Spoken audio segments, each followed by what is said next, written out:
Hey guys, so you want to print some cosplay helmets, some sick cosplay armor, or just some really big swords? In this video, I want to cover some of the 3D printing settings I'm currently using right now and go over just a couple little tips and tricks to printing the different things like helmet, armor, and props. So let's just get right into it.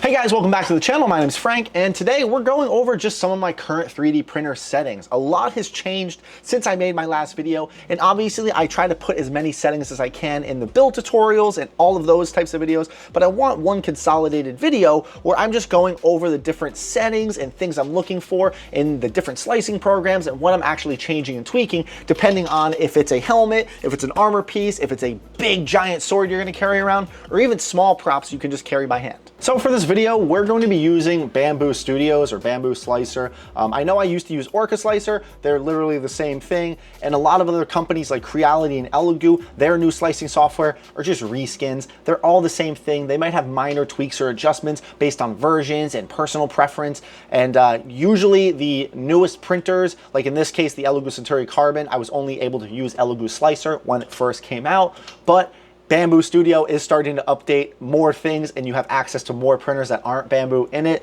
So for the video's sake, we're just using Bamboo Studio, even though most of these settings apply cross-platform.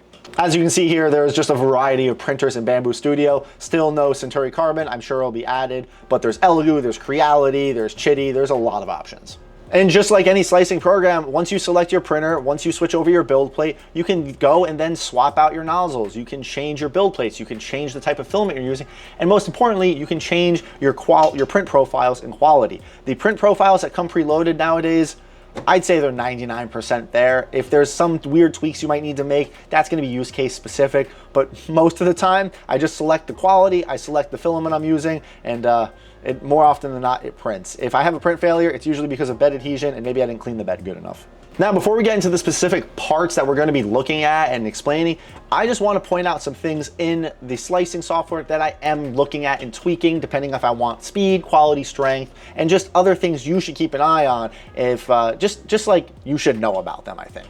So as for quality, as you go and change from fine to draft to standard, it's pretty much going to tell you what it's changing. Is it going to take longer? Is it going to be high detail? And that's going to go and tweak all of your settings. Now, I have everything orange here. I've gone and changed a couple things because these are the things I want to highlight. Obviously, as I change to a 0.08, it's going to change my layer height. That's totally fine. So not much really to worry about here. Ironing is always something cool to look at if you're printing something flat or you want that top layer to be nice and smooth. Some filaments play nice with ironing, some don't. I've had PLAs come out really nice and smooth, and then I've turned ironing on and it actually kind of ruins the top surface finish, and then sometimes it comes out beautiful. I think it really depends on the filament brand, how long it's been sitting out, and obviously you can adjust some settings here, but I've never really played with those. So ironing is really cool. It just makes the top layer really shiny and nice. So this is a setting I need to play with more. I've been calling it Arcane this entire time. I guess it's Arachne, but it's a wall generator, and it changes how the print actually, or how the printer and slicing software affects the walls. This is something I definitely need to experiment with more. Uncle Jesse was raving about this in one of his videos, and he's talked to me about it before. But definitely maybe slice your print and go into preview and look at some of the thinner walls or finer details. Come switch this over, reslice, and compare. I've always known it's there. It's just so far down, I always forget to actually change it. And this is another thing that I always forget to do as well. Print infill first. If you guys have ever had a print where you can actually see the infill through the part, unfortunately, I don't have any examples and I don't really know how to recreate it, but you might have a gyroid pattern or you might have a vase or something, and you can actually see the infill in the print. Well, that's usually because the infill is printing after. It does the walls, it does the perimeters, and it does the infill, and the infill and the nozzle is just kind of running barely into that wall, and it heats it up a little bit because that filament's hot, and you start to get a pattern. You can actually switch and reverse that, where it does the infill first, and then it does the outer perimeters and walls, and it'll eliminate that, especially if you're going for a more silky, clean look, and you don't want that infill to bleed through. I don't know if it did it on this. Now, this looks pretty good. Again, most of those are just food for thought. Now, strength. This is something we're going to be adjusting a lot through this video. We're going to be talking about your wall loops, your top shells, your bottom shells, your infill pattern, and even infill combination. These are all really awesome things. Increasing your walls will make your print a lot stronger. I've actually started moving away from adjusting infill because if you put enough walls on a part, infill is not going to make that much of a difference. So we're going to look at that. It's going to be part specific, and then the infill combination is actually pretty cool, but we need to slice some parts so you can actually see the difference in that. Let's go and undo all of these. Speed is speed. That's going to be adjusted with your printers. I actually haven't adjusted speed on any of my printers in like 2 or 3 years because they're all printing pretty fast. You could go ahead and tweak this. I don't. Obviously on some of the newer printers, the Bamboos, the Elegoos, and I think even some of the Crealities now, you can actually change the print settings, the speed settings on the printer, you know, ludicrous mode and silent mode and all of that, if you really want to pump a print out a little bit faster, but I don't mess with this anymore. And then support, we're gonna go over and look at normal supports versus tree supports, painting on your supports, what you really should look for, what I'm looking for, how to get a print to stick a little bit better using your rafts or first layer expansions, just little tricks if you're having some issues getting a part to actually stand up and print. And last, I sometimes add a brim manually. That just helps. It's just good to know that this is here. Okay, so I have a couple different faceplate helmet files loaded. I figured why not just use Iron Man? That's what you guys ask for all the time. And I have some old Walsh, I think those are the Walsh 3D files of a faceplate without details and a faceplate with details. I have a dome and I have some Marvel Rivals helmet parts right here. So let's look at some of the things you can use, things I would adjust for settings for printing this. Now, first thing I always like to do is just find the a flat side to print it on. Now, if you're just getting started in 3D printing, you might try to do something like this. Lay it flat. This is going to be the most stable. This feels like it makes the most sense, and I get why people do this. But let's slice this and see what it looks like. Now, I know I didn't turn supports on. That was intentional. I just want to look at the part. Now, while it makes sense in your head, this is the worst quality you're going to get out of a part like this. I think a lot of you guys know that. This is called top layering right here. This is the worst way to get quality out of a print. Now, your argument might be, oh, I'm just going to sand it and make it, you know, smooth it anyway. I still wouldn't recommend printing something like this. You're just asking for more work for yourself when there's better ways to print it. You're gonna wanna stand it up. You're gonna wanna pull the quality out of that Z height instead of trying to print it flat. So usually on faceplates, I'll just do something like this. I'll lean it just forward enough so it has a nice flat base right here, and it really will only support like the front of the face or the dome or the details, or I guess underneath the eyebrow. So let's turn on supports now and actually see what this looks like. Yeah, that's probably gonna look a lot better, and I'm gonna be very happy with that. Now, speaking of supports, I get comments still, why didn't you use tree supports? I use tree supports all the time. They are just not the end all be all. If I don't need to use tree supports, I don't. It puts a lot more extrusion and a lot more retractions and extrusions on the printer. If you've ever printed or listened to your printer when it's doing tree supports, especially if it uses a large branch, it's just going, it's doing a lot of work, especially as you get more and more of those branches out. And I've had clogs happen just from tree supports, in and out, in and out, in and out, in and out, where normal supports try to just do one layer of supports, or a couple in this case, and it seems to be more reliable. I implore you, go ahead, use normal supports, slice it, see what it looks like, see your time, see your material costs, and then switch over to tree supports and see if it goes up or goes down. Now, as for the other settings I'm going to be adjusting, again, it depends on the quality of the part I want. If I'm just printing this normal faceplate, I'm probably going to run a 0.2 millimeter layer height. That's fine. But then if I start going to something that has this high, incredible detail, then I'm going to start looking at my 1.6s, my 1.2s. That's going to definitely affect the quality of it. You guys might have seen it in a previous video, but this is a face mask I printed. This might be, no, it's a different face mask. But still, very, very high inner details. This was printed at a 0.16, I believe. This isn't even the max of what the printer theoretically can do. It was done on the H2D, and this thing came out gorgeous. For parts I'm going to be wearing on my head and a lot of armor pieces, I'm really not worried about the strength of them too much. You want them lightweight. You don't want to make them 5, 6, 7 walls, 50% infill. That's just excessive nowadays. For helmets, I'm still running 2. Maybe sometimes I'll bump up to 3 walls, but then always make sure you're paying attention to your top layers and your bottom layer, your top layers and bottom layers as well, because by adjusting these, depending on the orientation of the print, you might increase the wall count, but where you really needed the strength might have been on the top or bottom. So make sure you're also watching your top layers and your bottom layers. And because I up the wall count, I can really drop down to like 3%. And I like gyroid, but I've also been liking honeycomb a lot lately too. Just, there's tons of information on the Bamboo wiki about the different infill patterns and the pros and cons of it. Pick whatever works for you. Gyroid, honeycomb, always work great. For 99% of my printing, this is all I'm doing, guys. I'm just adjusting strength a little bit, and I'm making sure my supports are good, and I'm picking the quality I want, and then, well, I'm just slicing and looking at it.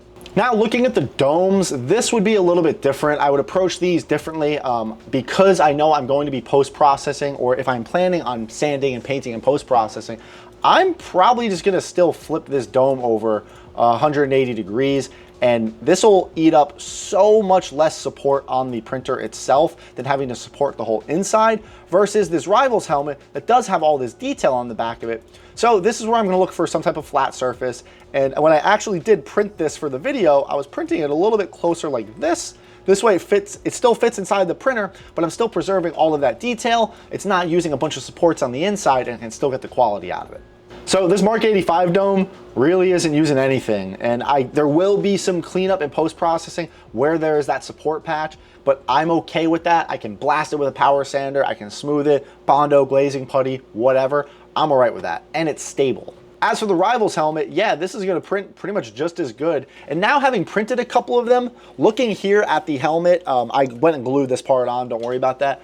But honestly, with that overhang right there, I probably could get rid of all of those supports. The inside would get a little bit droopy, but it was printing fairly well enough and has enough of an overhang from the previous part where I think I could get away without using that entire support structure. But if you want to play it safe, you're by all means leave it, or you could just work on tilting the helmet back a little bit more where you need less and less of that overhang. I think that's gonna do it for like masks and helmets and things like that. Again, just be considerate of weight if you are gonna be wearing this thing. If you're gonna be doing electronics or actually motorizing it. Now, not that I'm motorizing this, but I printed this faceplate in PETG and I accidentally did like 6 or 7 walls on it. It is dense. This is a heavy faceplate compared to this high detail Mark 85 one. I mean, the weight difference is crazy. This one is so much lighter. So definitely take that into consideration. Always review your print and your faceplates and stuff. Go into preview, see where it's actually using that infill, up your wall counts, because especially on helmets and masks, there isn't a lot of space for infill to begin with. So just upping it to 3 or 4 walls might get rid of all your infill entirely and give you a much stronger print. So let's move on to some like armor pieces now and what I might adjust differently in those. Okay, so armor pieces are gonna follow a pretty similar philosophy to helmets and stuff. However, I do try to make them a little more rigid and durable because they are gonna be subjected to typically more force, especially if you're wearing them, you're bending, things are colliding and touching. You might drop them. You might get back from walking around at a con all day and just strip off your armor and throw it around the hotel room or Airbnb. Ask me how I know. You're traveling with it. It might be under more stress. So really simple things, just like that actually fit on your build plates, things like, biceps or forearms or hand parts or whatever. Those, again, you're just gonna wanna look for whatever flat surfaces you can find, try to orient them in the best possible position to preserve as much detail. I lean into the camp that if you have to use a little bit more support to get a better print quality or a better orientation, why not go ahead and do that? You're gonna wanna up your quality to whatever you want it to be, totally fine. And then maybe for strength, I am actually looking at those 4 walls, but I'm still cutting down on that infill. I'm just trying to keep everything balanced. It's gonna get a little tricky, but for this, we will run normal supports because I don't think it'll use anything crazy, and we'll just run standard. So right in here, you can see what I was talking about with the walls. I have 4 inner and outer walls, and they're so close that I'm barely getting any infill. If I up this to 5 walls, this is just gonna be a 10 wall thick print, and it's gonna be very, very strong. It's gonna use more filament, but man, I would really not want to have to worry about this thing breaking at all. You can actually go around and strip away your inner walls, you can strip away your outer walls, and then you can actually start to look at, read these. These actually give you a lot of information. So here's your solid infill. These are the spots that there's no real spot for the infill, so you can drop that out, and then you have your sparse infill. So this is more in line with that honeycomb pattern.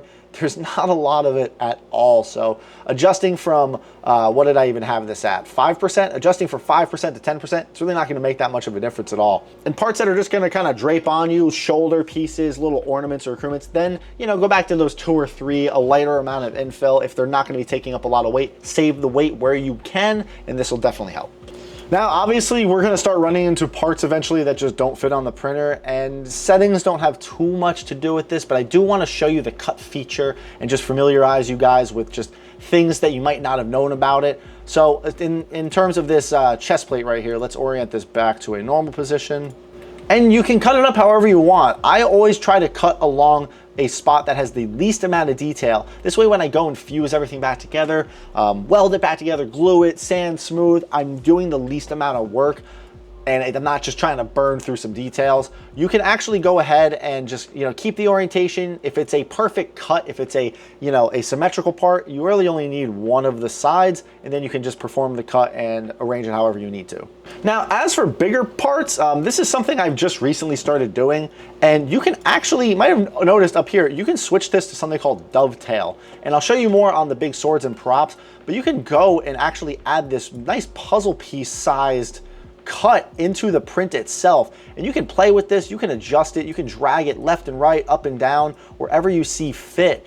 And if it's a three-dimensional part, it's not like a flat armor piece, it's gonna make that cut through the entire part. Now, this is obviously gonna make you adjust your print orientation and how the supports you use, but now if I go and cut this, it's gonna go back together exactly like that. I'm not gonna need to rotate the two pieces or worry about alignment. If I was to just lop it off and cut it like this, I can actually go and just puzzle those together, and then they're locked into place.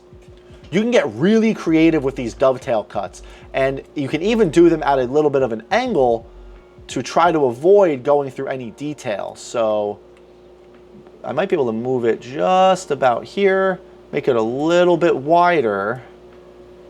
And something like that now, I'm only going through this detail line one time. That's gonna be great. And you play around with this a lot. Again, once we get to the swords and everything, it's gonna make a lot more sense. But now I have this really cool part, and I deleted the top part, my bad.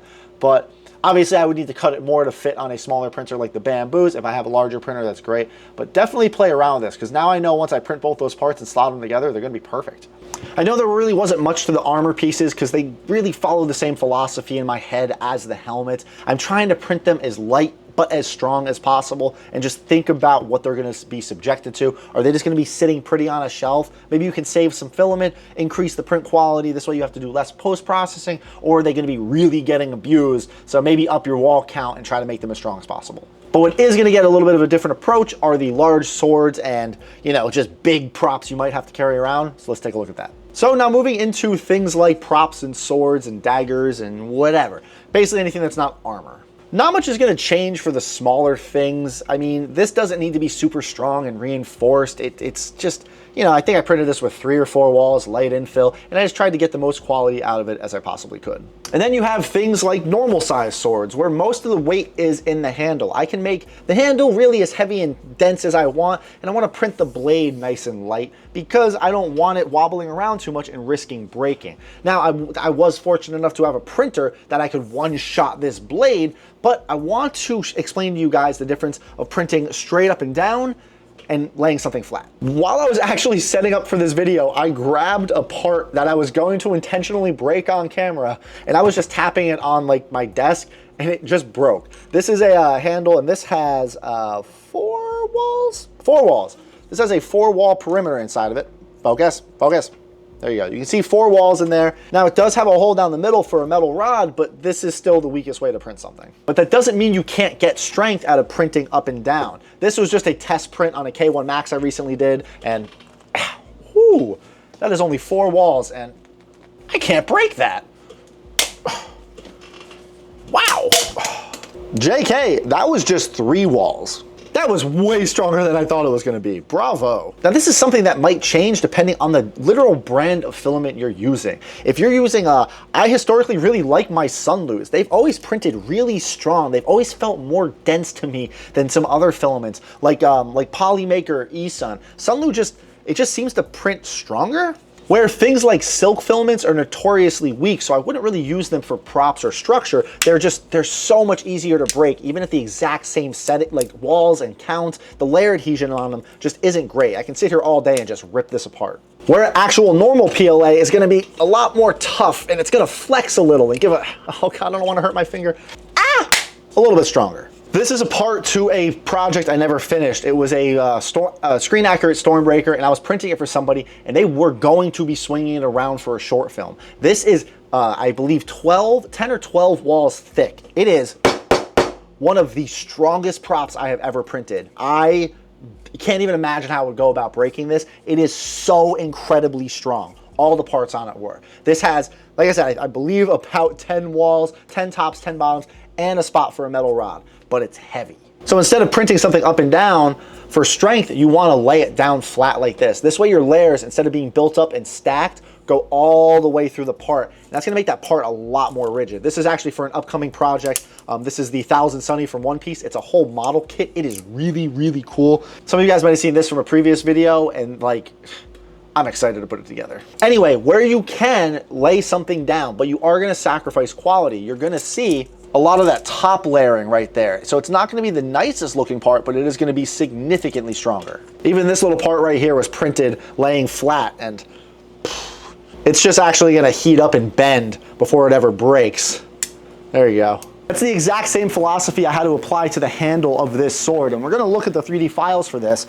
But even with the metal reinforced rod, that rod is still going to flex a little bit. So if I didn't print this handle flat down for strength, it would crack. Every time I would hold this, it would just crack in half. So printing it flat, giving it that strength, really, really lended to being able to make this thing come to life. And this is still one of my favorite swords.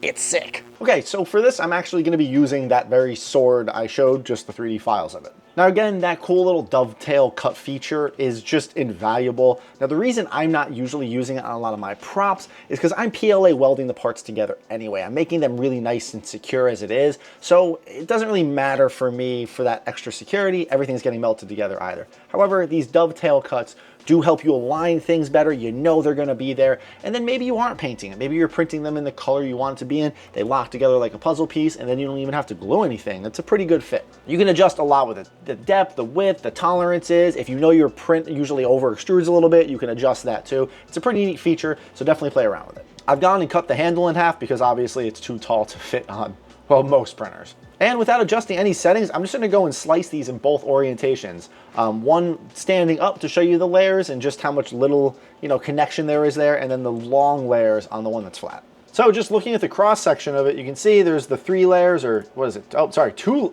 walls here. That's not a lot of real estate for strength, but then you have the entire layer going through the entire print here. That's just going to be so much stronger. Now again, if you go, especially if it's a big sword, I would do 5 or 6 walls. I mean, really, however much you think you're comfortable with, you'll start to get the hang of it. I can drop this down, and I'm still going to go back with my honeycomb. Now, even for the one that's standing up, you are going to get a lot more strength, like I showed in that other print that I tried to break. Printers nowadays are really good, but I still wouldn't trust that to support all of that weight, even with the metal rod. So laying it down, if you can get away with the quality, the drop in quality, especially if it's a handle to a sword, usually they're not meant to be crazy detailed, but this is just going to be so much stronger. And obviously make sure you enable supports. I had to redo the whole ending of this video because the footage got corrupted. Anyway, I think that's going to do it for this video, guys. I don't think there's a lot of difference as you go through the different helmets and armor pieces and props. You just have to take into consideration how you're going to break those things up and how you're going to print them, how you're going to assemble them, what type of post-processing is going to be done, and where are they going to live? Are you carrying them? Are you wearing them? Are you hanging them on your wall? And what are you printing them in? I do hope you learned something in this video. Please leave some comments down below if you did, if you have other tips, if you have other ideas, or if there's something I missed that you want me to cover. Maybe I just totally forgot to talk about something you briefly saw in another video, so please leave them down below. I read all of them and I'll respond to as many as possible, or just make a follow-up video. And if you did find this video helpful, please consider subscribing to the channel. This way you stay up to date on all the videos I have coming out. More settings tutorials, printers, cosplay, props, builds, or really whatever I feel like making. I'm trying to branch out a little bit more with some other niches and content. I'm doing something from Nintendo for Mario right now that's I think going to be a fun little project, and I have a lot of stuff in work. It'll be cool. But that's enough rambling. This video's already gone on longer than I anticipated it to. So as always, guys, thank you so much for watching, and you have a good day.